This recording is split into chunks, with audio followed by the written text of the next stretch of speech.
우상을 섬기고 이방을 섬기던 그 모습대로 하지 말고 5절 여러분 같이 한번 읽어볼까요? 5절 시작.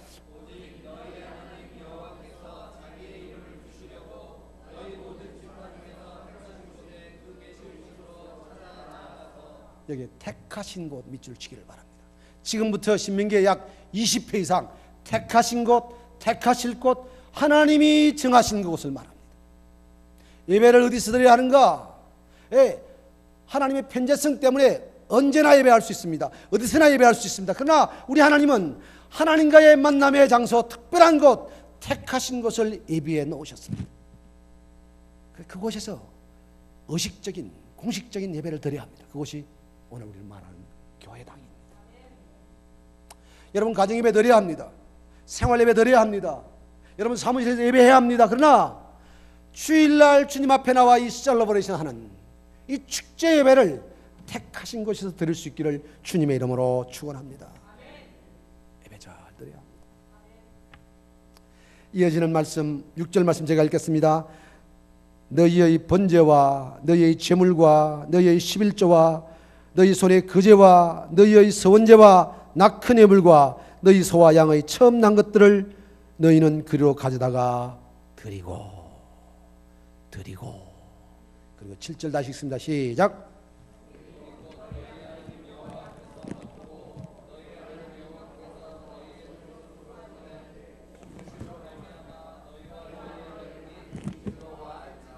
아멘.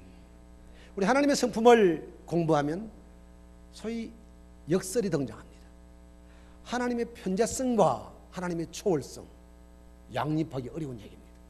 하나님의 초월성, 높고 높은 보좌 위에 계신 그 하나님, 그러나 그 하나님이 계시지 않는 곳이 없는 하나님의 편재하신 하나님의 모습을 감추지 않습니다. 그래서 우리는 하나님의 편재성을 기억하며 모든 곳에 다 예배를 드려야 합니다. 우리 삶에서 예배 드려야 합니다. 하나님의 임재를 누리며 살아야 합니다. 그러나 또한 하나님의 초월성을 기억하면서 우리는 하나님이 택하신 곳, 하나님이 예비하신 곳, 하나님 명령하신 곳, 하나님께서 우리를 만나기로 작정하고 기다리는 그곳 예배당에 나와서 예배해야 될 줄 믿습니다. 여러분 한번 여쭤보십시다. 질문입니다. 여러분 생애 가운데 가장 기억에 남는 예배가 있습니까? 여러분 예배 하나만 꼽으라고 하면 가장 은혜 받은 예배, 가장 감동적이었던 예배, 혹시 기억나는 예배가 있습니까? 저는 군대 얘기 너무 많이 해서 죄송한데요.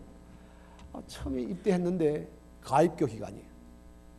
가입교 기간은 목사인 우리들도 예배를 못 가게 하는 거예요.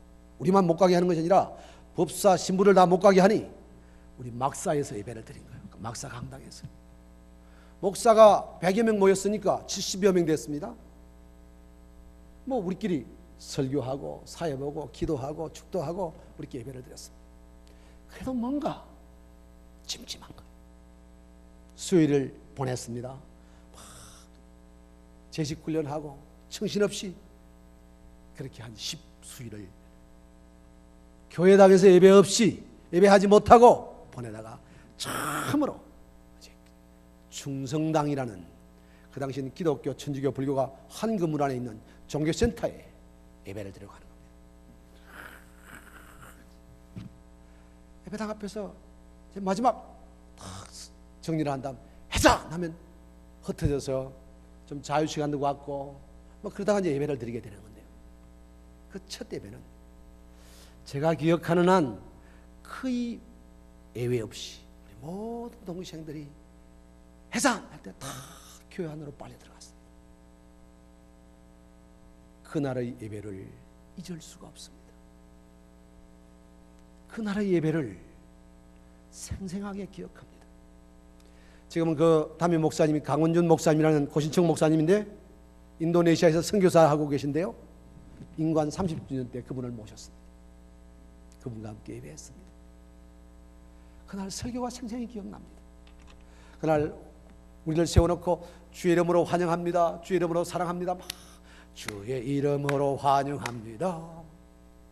그 환영이 마치 주님의 환영을 받는 것처럼 정말 감격적인 예배를 드렸습니다.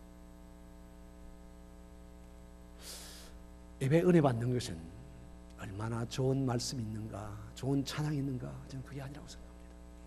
얼마나 내가 목마른가, 얼마나 내가 기대하고 있는가. 주일날 교회를 향하는 차 안에서 기도하며 기대하기를 바랍니다. 오늘 나에게 말씀하여 주시옵소서. 나의 심령을 만져주시옵소서. 나의 영혼을 어루만져 주시옵소서. 반드시 은혜 받습니다.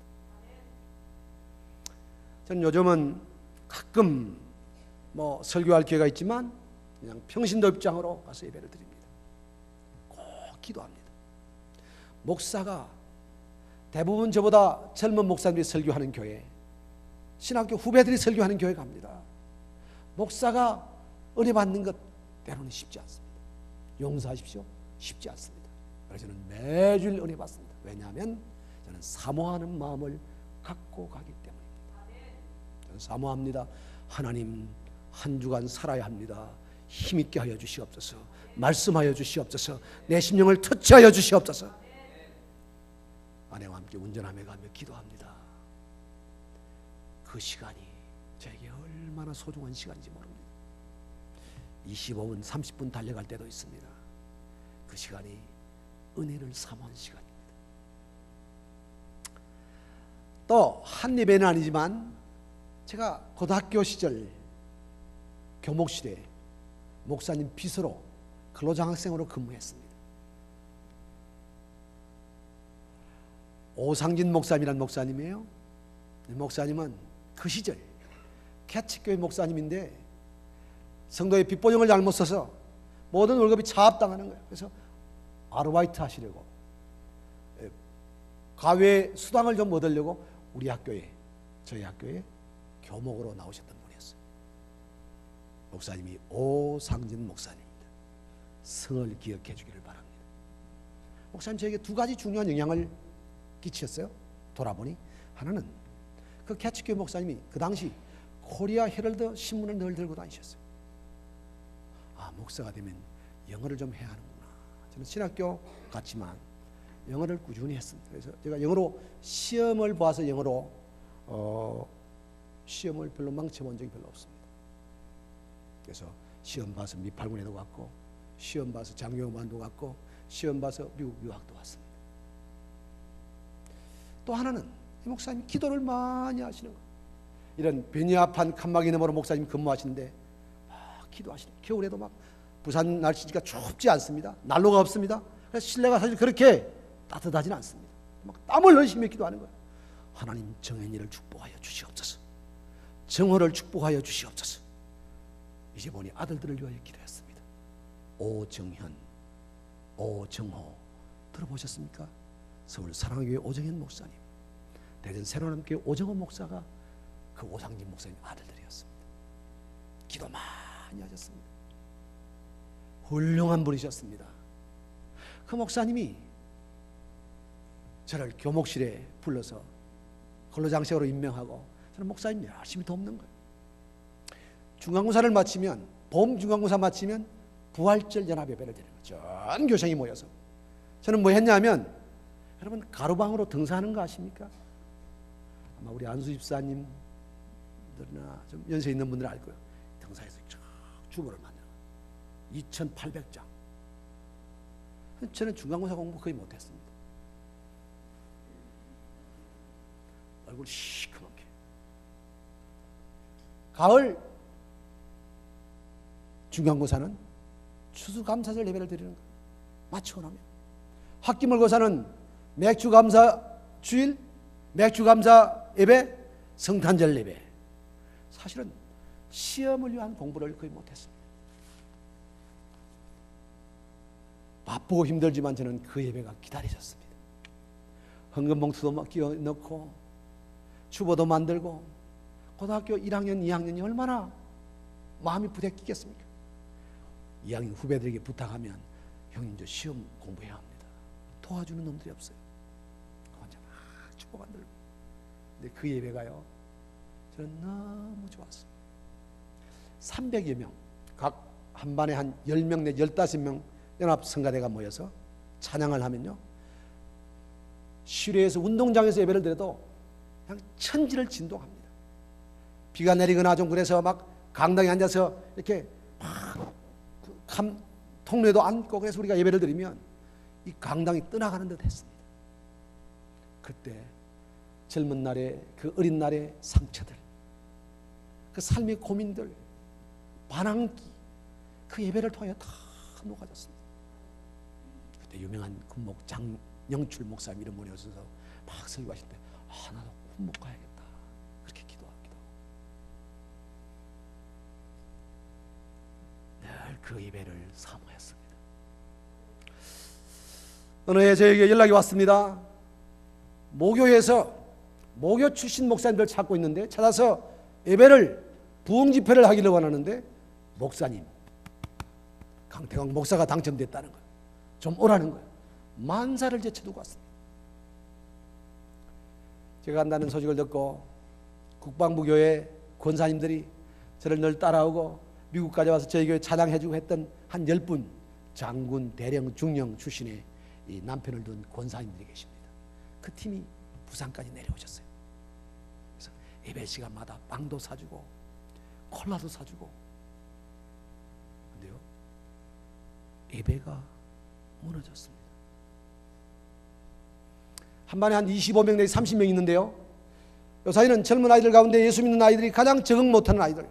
여러분, 청와대 조국 수석이 저 1년 후배입니다. 그런 친구 불교 신자였지만 우리 종교부에서 열심히 저희들 따라다녔습니다. 그때는 좀 공부 잘하고 똑똑합니다. 종교부였어요. 지금은 교회 다니는 아이는 가장 적응 못하고 가장 공부 못하고 영향이 없는 아이들이에요. 나머지 아이들은 예배를 못 드려요. 체프를 주관하는 성경담임 성경교를 가르치는 선생님이 안절부절하시는 거예요. 예배가 무너졌어요.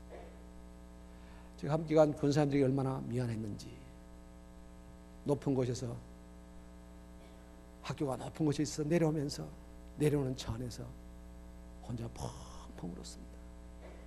저 괜찮은 놈들이, 저 똑똑한 놈들이 예배의 의미를 모르는 거예요. 군인교회 갔습니다. 3군 사령부 교회입니다. 용인에 있는 교회. 한 저녁 예배마다 병사들이 한 300~400명 젊은이들이 모여서 예배했던 교회입니다. 어느 날 여전도에 헌신 예배를 인도하러 갔는데 병사들이 한 10명 나온 거예요. 그것도 여전도회가 특송을 하는데 그 보조하는 군악대 형제들이에요. 담임 목사에게 물었습니다. 후배 목사님께, 요사이 왜 이렇게 예배 인원이 줄었습니까? 목사님, 요사이 저녁 예배가 무너진 지 오래입니다. 우리 군인교회가 이제 황금의장이 아니에요. 제 마음이 천갈래 만갈래 찢어지는 것 같았습니다. 예배를 소홀히 하는 시대가 되었습니다. 젊은이들만이 문제가 아닙니다. 여러분, 그래도 여러분은 미국 땅에 이렇게 살아서, 목사님은 빈 주차장을 보고 사람들이 목사님 많이 도망갔습니다 그랬는데요, 저는 여러분이 이렇게 많이 참석한 거 보고 깜짝 놀랐습니다. 어디에 아멘입니까? 놀랐다는데 아멘입니까? 하여간 참 귀하신 거예요. 참 훌륭하신 거예요. 그리고 이 참 좋은 환경 속에 여러분 살고 있는 거예요. 한국 교회는 오후 예배가 되지 않는 교회가 많습니다. 그만큼 사회적으로 문화적으로 예배가 무너지고 있습니다. 어떤 면에서 한국 사회 위기는 우리 교회들이 예배의 정신을 상실한 것으로부터 출발하지 않았을까. 조심스럽지만 그렇게 진단해 봅니다. 예배가 무너진 중요한 것 중에 하나가, 오늘 예배를 하나님 앞에 즐겁게 드리라. 하나님 명령하면서 즐거이 예배하라. 이것이 12장 전체의 주제이고 14장 계속해서 반복되어지는 예배에 관한 말씀의 중요한 주제입니다. 따라서 합니다. 즐겁게 예배하라. 기쁘게 예배하라. 하나님 아버지 앞에 나왔습니다. 하나님 아버지 앞에 예배합니다. 우리를 사랑하시는 그 하나님 앞에 마음을 다하여 뜻을 다하여 힘있게 찬양하고 예배하는 이 시간, 시시한 세상 걱정 때문에, 염려 때문에 여러분 기쁨을 상실하지 않기를 주님의 이름으로 축원합니다. 제가 어느 날 예배를 인도하는데 성가대에 앉아있는 형제들이 막 기절해 있는 거예요. 조는 사람은 깨우면 되는데 기절해 있는 사람은 이건 방법이 없습니다. 교회 오면 성령님 나를 감동시켜 주옵소서 이렇게 기도해야 되는데 탁 팔짱을 끼고 잠님 어서 오시옵소서 잠을 초청하는 형제들이 있는 거야. 제가 다른 사람 뭘 하지 못하고 성가대 형제들에게 성가대 정신 똑바로 차리세요. 예배 잘 들으세요. 그랬더니 부산에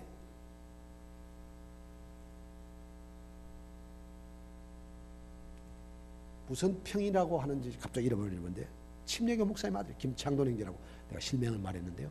성악을 전공한 형제. 아주 재기도 넘치고 노래도 잘하는 형제예요. 목사님, 우리가 아버지 품에 나와서 좀 쉬겠다는데 그 꼴을 못 봐주십니까? 내가 참 잘못했다. 정식으로 사과했습니다. 만약에 여러분이 그런 마음으로 졸고 있다면 마음껏 주무십시오.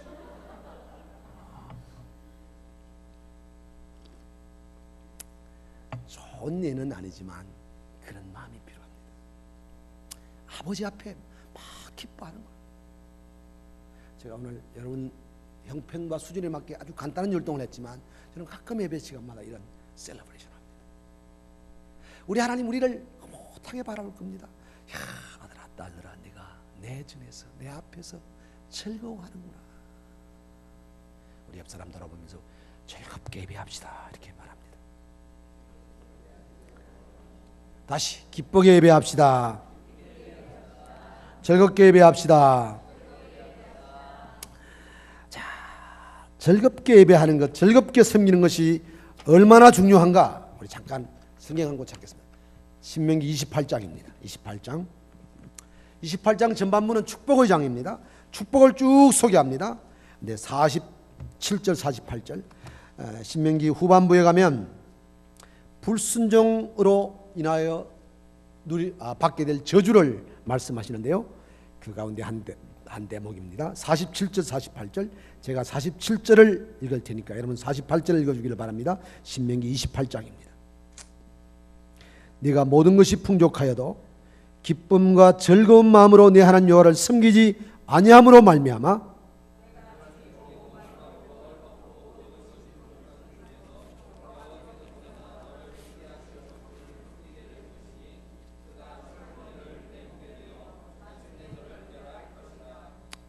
무슨 말씀입니까?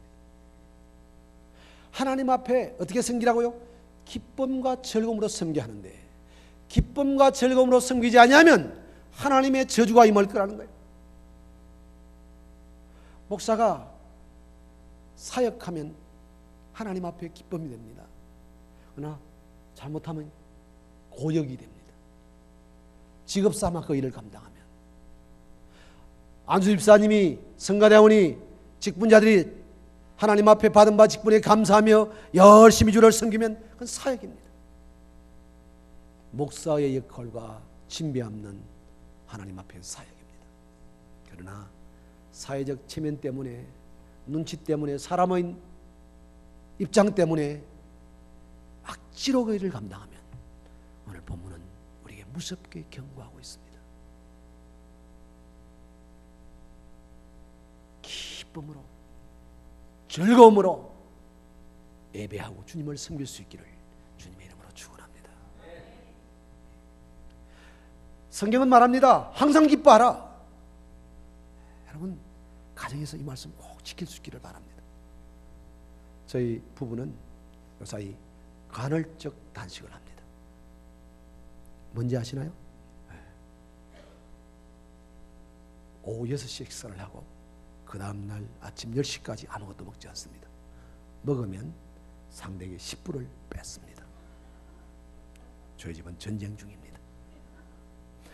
그과 더불어 저희가 둘이 부부가 하는 일이 기뻐하지 않으면 쓸데없는 일에 한숨 쉬고 쓸데없는 일에 얼굴 찡그리면 벌금을 받습니다. 그것도 10불입니다. 그렇게 우리가 둘이서 오손도손 그 룰을 정하고 지키는 순간부터 우리 가정에 큰 기쁨이 맺습니다. 아, 이런 거구나. 정말 저희 부부는 행복합니다. 우리 집사람은 저보다 나이가 8살 어립니다. 제가 대학 졸업하고 교회 전사로 갔을 때 중학생이었습니다. 그분에게 제가 선택당했습니다. 얼마 전까지 스승의 날 선물을 받았습니다. 근데 지금은 엄마 같습니다. 세상에서 가장 무서운 분이 하나님 다음에 그분입니다. 혼냅니다. 연상의 여인을 만나 결혼한 후배 목사님이 어느 날 제가 이렇게 고백하는 얘기를 듣고 너무 좋아하는 거예요. 형님, 저만 그런 줄 알았더니 형님도 어머님처럼 느끼십니까? 난 엄마보다 더 무섭다. 그랬더니 막 좋아하는 거예요. 쪼다 남편이 여자한테 이기려고 하는 거예요. 쪼다 여인이 남자한테 이기려고 하는 거예요. 여러분 한번 저희처럼 기뻐하지 않는 상대에게 5불씩 벌금을 매겨보십시오. 우리는요, 저희 부부가 한 달쯤 이렇게 했거든요. 얼마나 좋은지 모릅니다. 정말로. 그래서 우리 아이들에게, 아들, 딸이 지금 테네시에 살고 있는데 너희들도 한번 이렇게 해봐라. 애들은 잘 못해요. 잘 안 되는 것 같아요. 저희 부부는 정말 이 원칙을 지킵니다. 기뻐하라. 근데 이 하나님 앞에서의 기쁨을 유지할 가장 중요한 장소가 예배 시간이에요. 너무 인상 쓰지 말기를 바랍니다. 너무 진지하게 좋습니다. 오늘 이 말씀은 즐겁게 예배하라, 행복하게 예배하라, 이것이 대주제입니다. 어떻게 하면 그럼 행복한 예배를 드릴까요? 첫째로 드림의 원리를 알아야 합니다. 예배는 드리는 시간입니다. 예배는 여러분 주보를 한번 보십시오. 주보 있습니까 혹시? 주보를 보시면 우리 이 교회 참 좋은 모습이 드림을 쫙 찬양을 드립니다. 헌금도 드립니다. 기도도 드립니다. 드림을 잘해야 합니다. 따라서 합니다. 예배는 드리는 시간입니다. 예배는 드림입니다. 물질도 드리고 마음도 드리고 시간도 드리고 정성도 드리고 나는 드리러 왔다. 드리고 나면 하나님이 주십니다. 받음의 시간이 있습니다. 말씀을 받습니다. 천주교에는 강목, 우리는 축도 받는 시간입니다. 잘 받아야 합니다. 그러나 재밌게도 드리지 않으면 받는 것이 부실합니다. 받기 위하여 잘 드리는 저와 여러분 되기를 주님의 이름으로 축원합니다. 제가 자란 교회, 이제 부산교회가 있고요. 그 전에 강촌, 경남 거창군 신원면 와롱리 산 404번지 지리산 기슭 아래 저희가 살았습니다. 그 시골에 이조 만렙의 왕실의 내시로 계셨던 대감님이 일본이 한국 정부를 악화하자 지금 말하면 구조조정을 하게 됩니다. 그래서 왕실의 내시가 낙형을 하는데 퇴직금 갖고 와서 3등분을 합니다. 하나는 양자로 삼은 조카에게 물려줍니다. 또 하나는 자기 집을 짓습니다. 그리고 하나는 교회를 잘 짓습니다. 그리고 전도합니다. 그 영감님이 얼마나 마을 전체를 열심히 전도했던지 그 당시 200호 되는 조그마한 시골 마을에 청년들이 약 100여 명 됐답니다. 청년들이 결혼하지 않은 남녀 청년이 그 당시 남반 여반 커튼 치고 남자 이쪽 커튼 치고 여자 이쪽 앉아있는데 합해서 100명. 시골 교회가 100명. 그 당시 그냥 온 동리 온 면 전체를 그 청년들이 장악한 거예요. 1년에 한 번씩 고향 복음화 운동하는 우리 친구들이 그 시골에서 예수를 믿게 되고 복음을 듣게 되었어. 권사가 되고 장로가 되고 목사가 되어서 지금 서울, 부산, 마산 등지에 살다가 정한 날 되어서 갑니다. 친구 왕성교회 장로가 사회를 하고 제가 설교하고 우리끼리 그렇게 합니다. 얼마나 귀한지 모릅니다. 그 친구들이 저에게 참 잘합니다. 왜냐하면 다 우리 아버님 전도로 예수 믿은 아이들이. 저희 아버님이 그 사이사이 농사일 사이사이 말씀을 준비해서 우리를 찬양을 가르치는 거예요. 부산에 왔더니 제가 하는 찬양이 가사 빼놓고는 다 틀려요. 다 이상하게 가르쳤어요. 아버님이 엄친데다가 음악을 잘 모르니 막 엉망으로 그냥 가르쳤어요. 아버님 생각대로 가르친 것 같아요. 어디서 여러분 성경학교 강습해서 듣긴 들었는데 잘 안 되니 그냥 아버님식으로 가르친 것 같아요. 제가 한동안은 부산 와서 찬송가를 크게 못 불렀다니까.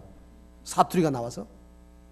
아버님 또 신임 안에서 막 찬송가를 부르면 그냥 부르지 않고 갈 길을 밝히 보이신 이렇게 막 제출을 하시는 거예요. 우리 친구들이 야 니네 아버지 오늘도 두부 자르더라. 두부 자르는 것 같잖아. 참 피해서 못 견뎠어요. 흐름을 지고 하시다가 우리 친구들을 만나면 너 예수 믿어야 한다. 너 교회 나와라. 불교 집안 이런 아이들이 교회를 잘 못 나왔어요. 고등학교를 졸업하고 혹은 고등학교 때부터 진주, 마산, 부산, 대구로 흩어진 이들이 삶의 위기를 접할 때마다 그 말씀들이 기억나더래요. 한 친구는 폐기력이 걸린 거예요.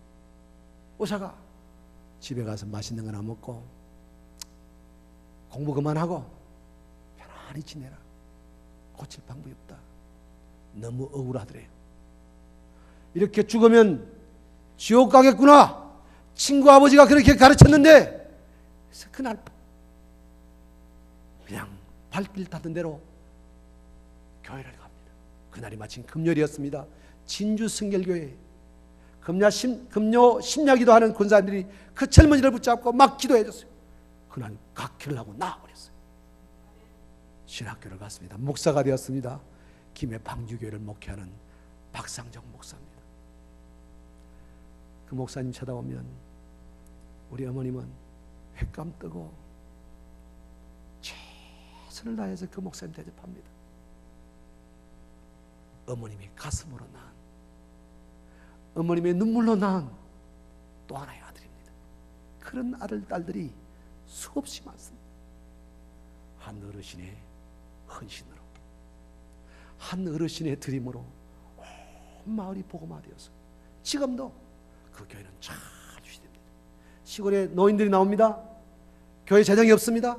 저희 형 같은 사람, 저 같은 사람이 10만 원, 20만 원 보내서 그 교회 목사님은 웬만한 도예지교회 목사님도 훨씬 더 사례비가 많아요. 그리고 그렇게 하는 사람이 다 복을 받아요. 예배는 드림입니다. 드림의 삶을 기뻐하면 예배는 즐겁게 드릴 수 있을 줄 믿습니다. 예배를 즐겁게 드리는 저와 여러분 되기를 주님의 이름으로 축원합니다. 두 번째로 예배의 원리는 즐거운 예배를 위하여서 우리는 하나님 앞에 예배할 때 잔치의 원리를 알아야 합니다. 이미 말씀드렸습니다. 축제입니다. 여러분 축제하면 떠오르는 그림이 어떤 그림입니까? 혹시 2002년도에 한국 계신 분? 2000년도에 한국 계셨던 분? 저는 그 당시 백마부대에 있었습니다. 백마부대가 개막전 행사를 했습니다. 2002년 월드컵이 우리에겐 결코 아름다운 추억만 아니었습니다. 정말 고생했습니다. 근데요, 이제 축구 시합 있을 때마다 교회당 스크린에 쫙 텔레비전을 연결해서 온 성도들과 그 군인들이 와서 다 함께 축구를 구경하는 거예요. 야, 지금도 참 아찔한데요. 우리 애기 엄마는 오른쪽에 앉아 있고 어느 젊은 집사님, 군이 간 아내가 우리 교회 집사님인데 제 왼쪽에 앉아 있었어요. 한 골 넣었어요. 제가 이쪽으로 돌아와서 이렇게 해야 되는데 이렇게 했네. 그때 우리 마누라가 용서를 해주었습니다. 축제여서 맞아 죽을 뻔했습니다. 그런 일이 비일비재했습니다. 그때 우리 교회에서 피자를 수십만 원치 먹었습니다. 우리는 우거지국은 먹지 않고 피자만 먹습니다. 얼굴을 피자 그래서 하여간 그 축제가 오랫동안 제 머리에 남아있습니다. 예배의 축제는 그런 겁니다. 하나님이 행하신 일, 목사님으로부터 말씀이 선포될 때마다 아멘! 할렐루야! 환호하고 하나님의 역사하심 앞에, 하나님의 인재 앞에 기뻐하는 그 아름다운 축제, 그 예배를 드릴 때 우리는 기쁘게 행복하게 예배할 줄 믿습니다.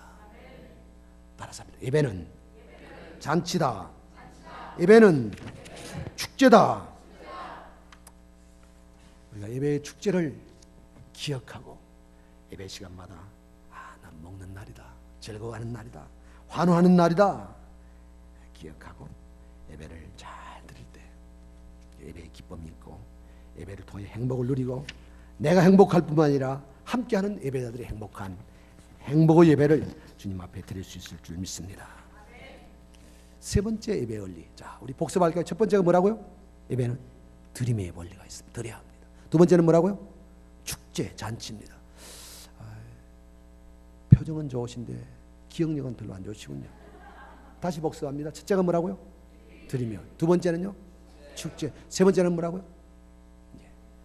아직 말 안 했으니까 이걸 말하면 이상한 겁니다.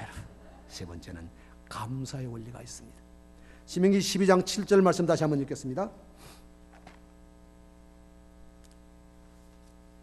목사님 읽어주셨던 12절 말씀 12장 7절 말씀 그기 곧 너희의 하나님 여호와 앞에서 먹고 너희 하나님 여호와께서 너희의 손으로 수고한 일에 복 주심으로 말미암아 복 받은 거예요. 우리 받을 복이 많지만 이미 복 받은 사람이에요. 여러분 생명을 얻었어요. 암에서 극복하고 암을 이긴 사람이 얼마나 기뻐합니까? 우리는 영원한 삶을 보장받은 사람입니다. 할렐루야. 옆 사람이 이렇게 인사합니다. 복 받으셨습니다.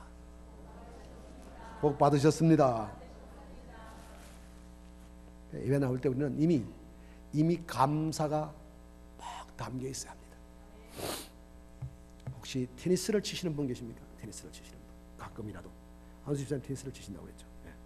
저는 아침마다 테니스를 칩니다. 일주일에 한 4일 이상을 치려고 노력합니다. 열심히 치는 겁니다. 한 50분씩 잠깐이지만 출근 전에 칩니다. 근데 테니스를 치러 가면요, 그 이기려고 발부둥 치는 사람이 있고 막 치면 막 화내는 사람이 있습니다. 그리고 이기려고 파트너를 잘 짜야 이기니까 그 막 비굴하게 그렇게 하는 사람이 있습니다. 저는 테니스를 치면 한 번도 치지 않습니다. 왜냐하면 저게 특별한 계산법이 있기 때문입니다. 일어나서 테니스 라켓을 들고 나가면 저는 이미 1승한 겁니다. 정신을 차리고 운전대를 붙잡고 테니스장으로 향하면 2승한 겁니다. 테니스 코트를 밟고 몸을 풀면 이미 3승한 겁니다. 그리고 볼을 딱딱 몇 번 치면 4승한 겁니다. 좋은 파트너를 만나서 함께 우리 잘해봅시다 화이팅 하면 이미 5승한 겁니다. 이때부터 저도 5대1로 이긴 겁니다. 저는 한 번도 6대0으로 져도 저는 불편하지 않아요. 이미 5대1로 이기고 있다니까요. 우리 예배가 그런 거예요. 우리 성도가의 삶이 그런 거예요. 따라서 합시다. 나는 이미 풍성히 받았습니다. 우리 장로님께서 저희 집안을 좋게 말씀해 주셨는지 모르지만 사실 세상적으로 말하면 별 볼 일 없습니다. 우리 오영재 전체가 하나님 앞에 복 받았다. 하나님 앞에 감사할 것밖에 없습니다. 그리고 우리 부모님이 우리에게 복음을 전해주셨기 때문에 우리는 부모님 잘 모셔한다. 이 공감대가 우리 형제들에게 있습니다. 저는 이거 자랑하고 싶습니다. 그리고 지금도 우리 장로인 형이든 목사인 저나 우리 동생이건 안수집사인 우리 동생들이건 다 예수 잘 믿는 것이 제일 목표입니다. 사랑하고 싶습니다. 사랑하는 여러분, 우리가 하나님 앞에 나와 감사의 마음을 갖는 것, 이 감사의 정신이 예배의 스피릿이라면 우리는 행복한 예배 드릴 수 있습니다. 자, 우리 오늘 형제를 만나서 다 1000불씩 받았다 생각하고 주었다고 생각하시고 1000불 주운 표정을 한번 지어봅니다. 약간 방정맞지만 굉장히 좋습니다. 야, 1000불 주는데 여러분 마치 똥 씹은 얼굴을 하고 계시죠. 1000불 주었습니다. 어떤 표정이 나오겠습니까? 갑자기 1000불을 주었어요. 여러분 1000불 줘도 기분이 좋을 텐데 영원한 생명을 얻어서 그 하나님 아버지 앞에 예배하러 왔어요. 만면의 미소를 짓고 찬양할 수 있으니, 예배할 수 있으니. 98년 2월 달에 미 대통령 초찬 기도에 참가할 기회가 생겼습니다. 그 당시 힐러리 클린턴, 그리고 클린턴 부처가 앉아 있고 엘고가 그 옆에 있고, 여러분 그때 막 그 약간의 스캔들이 지금 막 거론되고 있는 그런 상황이었습니다. 그래도요, 그 대통령이 들어오는데 신사숙녀 여러분, 지금 대통령이 들어오십니다. 그렇게 말하면 막 그랬습니다.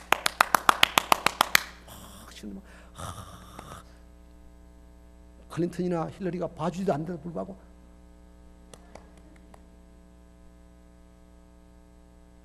우리 하나님 앞에 나왔습니다. 만약 오늘 우리 주지사가 오늘 특별히 한인교회에 와서 예배를 드린답니다. 그럼 어떻게 할까요? 가장 좋은 옷을 입고 만날 때 가장 만민의 미소를 띠고 웰컴 그럴 거 아니겠습니까? 주님 앞에서 기쁨에 감사의 마음으로 예배할 수 있기를 주님의 이름으로 축원합니다. 우리는 받은 사람입니다. 우리 따라서 합니다. 감사합니다. 감사합니다. 감사합니다. 옆 사람이 인사합니다. 감사합시다. 감사합시다. 감사로 예배합시다. 자, 복습합니다. 기쁨의 예배, 행복의 예배를 위해 첫 번째 뭐라고요? 드림. 두 번째는요? 축제. 세 번째 뭐라고요? 자, 네 번째가 중요합니다. 함께. 12장 전체 내 노비를 포함해서 나그네를 포함해서 너희 온 시설이 함께 예배하라. 예배는 함께 하는 것입니다. 아까 말씀드린 것처럼 개인 예배 가능합니다. 가정 예배 가능합니다. 그러나 주님 앞에 나와 예배하는 이 축제 예배는 함께 드리는 겁니다. 함께의 중요한 개념은 쉐어, 나눔입니다. 21세기는 나눔의 시대입니다. 대도시엔 우버가 있습니다. 저도 아내가 토요 새벽 기도하기 때문에 이곳에 오려고 우버 타고 공항에 왔습니다. 우버, 이건 나눔 쉐어입니다. 가진 자가, 자동차를 가진 자가 없는 자에게 나눠주는 이런 시대입니다. 카카오톡, 페이스북, SNS가 다 나눔입니다. 원래 이 나눔이 창세기부터 시작된 것인데 잊고 있다가 지금 막 활성화되고 있습니다. 그런데요, 이 나눔에 영이 빠지고 주를 향한 신앙이 빠져서 이 나눔이 심각한 문제를 야기하고 있습니다. 거룩한 나눔이 있기를 주님의 이름으로 축원합니다. 생명의 나눔, 은혜의 나눔, 축복의 나눔. 그래서 이 기쁨의, 이 행복의 바이러스를 자꾸 주어야 돼요. 우리 아내가 감기 걸렸습니다. 감기 떨어질만 했더니 제가 감기 걸렸습니다. 감기 바이러스가 있는 거예요. 기쁨의 바이러스, 감사의 바이러스, 거룩한 바이러스가 막 나가야 돼요. 섬기자, 나누자. 할렐루야. 할렐루야. 우리 미러키 한인 침례교회가 앞으로 예배할 때마다 이런 나눔. 한두 사람이 혹시 불편하고 불평스럽고 불행한 마음이 있어도 전체가 기뻐하고 즐거워하면 회복되어집니다. 그런데 한두 사람만 기뻐하고 나머지는 두 개 먹고 하나 안 준 것처럼 그렇게 예배를 드려버리면 우리는 예배의 중요한 본질인 즐거이 섬겨라, 즐거이 예배하라 말씀하신 이 말씀을 잘 지키지 못하는 것입니다. 저는 20년 군목 생활을 하면서 내 얘기를 너무 많이 해서 죄송한데요, 다양한 경험을 많이 했습니다. 아까 말한 대로 미팔군에 한 5년 있었고요, 상무팀, 운동하는 부대, 상무팀 초대 군목을 했습니다. 제가 그 부대에서 결혼을 했습니다. 이제 선수들이 지금 배구 감독을 하고 있는 신영철, 서남원, 삼성 여자생명 농구 감독하고 있는 임건배 감독은 제가 세례준 사람입니다. 그런 사람들이 다 그 시절에 했어요. 목사님이 결혼한다니까 100명이 참가해서 버스 2대로 우리가 예배를 드리는데, 이 친구들은 예수도 잘 안 믿는 놈들이고 귀찮으니까 저희들이 한 700명, 800명분의 뷔페 식사를 준비했어요. 100명이 그란거리 다 먹고 한 거예요. 선수들이 얼마나 잘 먹겠습니까, 여러분? 농구 선수 이런 놈들은요, 가만히 두면 그냥 한 8인분씩 먹어버립니다. 감독하는 사람이 없으니 그냥 깨끗하게. 우리 장인어른이 장로님인데 얼굴이 사색이 되어서 내려왔어요. 제게는 신랑이니까 말 못하고 우리 형한테 뭐라고 말하는데 보니까 다 먹고 없어졌으니 온 동네 뭐 중국집, 찌개집 다 빌려서 다시 손님을 치렀어요. 그 친구들은 죄책감도 없는 거예요. 부자도 10,000원씩 한 놈들이. 노진수라는 지금은 어느 학교 감독을 하고 있는데 유명한 배구 선수가 있었습니다. 두고두고 저를 만나면 목사님 그때 결혼식 때 가서 잘 먹었습니다. 그렇게 말할 때마다 나는 우라가 치밀어 죽는 겁니다. 예약하지 않은 식당을 다시 했으니 우리가 얼마나 많이 썼는지 모릅니다. 얼마나 고생했는지 모릅니다. 그놈들은 그런 배려나 뭐 그렇게 할 마음의 여유가 없었던 거예요. 그냥 군인 선수로서 너무 배고픈 시절 그냥 제로의 찬스를 만난 거예요. 몇 년 후 우리 동생 목사가 결혼할 때 똑같은 현상이 벌어졌어요. 청년부 담당 목사였는데 그 큰 교회 청년들이 와서 찬양 끝나고 나선 다 내려가서 다 먹어버려요. 이야, 저와 형이 미리 경험이 있어서 그럴 줄 알고 청년들이 미리 내려갔다는 얘기를 서로 쪽지로 주고받은 다음엔 식당을 예약하기 시작했습니다. 배려가 없는 거예요. 그래도 그 나눔, 그때 나눴던 그 아이들, 그 젊은이들 아직도 교류합니다. 임금배 감독은 제가 가면 현대모비스 코치를 할 때부터 저를 만나면 형편이 좋을 땐 1,000불, 50만 원, 지난번에는 삼성생명으로 옮긴다면 저에게 2,000불을 주더라고요. 목사님 꼭 필요한 곳에 잘 사용하십시오. 목사님 저는 예수님 때문에 복 받았습니다. 제가 평생 이렇게 농구를 할 수 있는 것도 하나님의 은혜입니다. 경희대 출신이에요. 농구를 썩 잘하지 않았어요. 근데 하나님이 그의 삶을 유재학 감독을 만나게 하고 그렇게 복 주는 거예요. 그래서 그 친구의 고백이, 목사님 저는 왜 제가 이렇게 오랫동안 농구를 하고 삼성생명의 농구 감독을 하게 하나님이 하시는지 저는 잘 모르지만 저는 나누며 살려고 합니다. 경희대 후배들, 농구를 했지만 취직 못하고 있는 후배들 다시 불러다가 일자리도 알아봐주고 격려하고. 유명한 합동청 목사님이 섬기는 교회 가서 늘 새벽마다 예배를 용인에 있는 교회에서 예배를 드리는 거예요. 늘 새벽 기도를 드리는 거예요. 하나님 나누게 하옵소서. 나로 말미암아 주의 축복이 유통되게 하옵소서. 그 친구 주변에는 사람들이 많아요. 만나면 꼭 혼자 만나지 않아요. 같이 농구했던 경희대 동기생도 LG에 감독하고 있고 전자랜드에 하고 있던 유도훈 감독도 부르고 같이 만나요. 유도훈 감독은 불교 신자예요. 저를 만나서 목사님 너무 윽박지르지 마십시오. 꼭 복음 전해야 합니다. 제 친구 예수 믿어야 합니다. 나눔의 삶, 더불어 가는 삶 얼마나 아름다운지 모릅니다. 사랑하는 성도 여러분, 예배를 이 4가지 원리를 붙잡으면 하나님 앞에 즐거이 예배할 수 있습니다. 예배 시간이 좀 길어져도 괜찮습니다. 혹은 목사님의 말씀이 그렇게 와닿지 않는 주일로 있을 수 있습니다. 찬양이나 환경이 나에게 좀 적합하지 않을 때도 있습니다. 그럼에도 불구하고 이 4가지 원리를 붙잡으면 우리는 즐겁게 하나님 앞에 행복한 예배를 드릴 수 있게 될 줄 믿습니다. 복습하고 마치겠습니다. 첫째는 뭐라고요?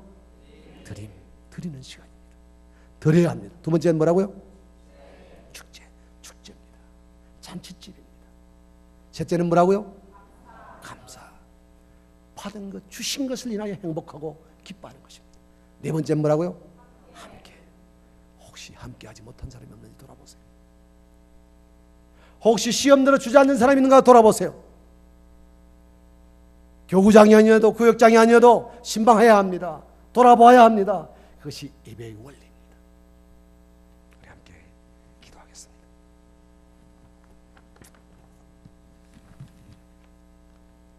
사실 다른 교회 가면 행복 세미나에 해피알러지, 행복학적인 접근을 많이 합니다. 네. 이번에는 우리 목사님과 함께 이런 집회와 같은 이런 세미나를 구상하고 준비해 왔습니다. 행복은 하나님의 형상을 회복하는 것입니다. 행복은 창세기 1장 28절에서 축복하신 그 축복을 회복하는 것이 행복입니다. 행복은 주님 안에서 영원한 삶을 꿈꾸고 그 삶을 누리고 그 삶을 준비하며 그 삶을 살아가는 것이 행복한 삶입니다. 행복은 주님 우리에게 명령한 바를 이루며 주님 닮은 삶을 살아가는 것이 행복입니다. 이런 점에 우리는 행복한 사람들입니다. 이 행복을 위하여 우리는 영원한 삶을 확인하고 확신해야 합니다. 영생을 누려야 합니다. 영생을 누리기 위해서 나누는 삶, 혹시 기회가 된다면 저희 월드쉐어와도 나눠주시고, 혹시 형편이 된다면 가난한 사람, 이웃, 연약한 이웃 나눠주십시오. 섬겨주십시오. 사랑하십시오.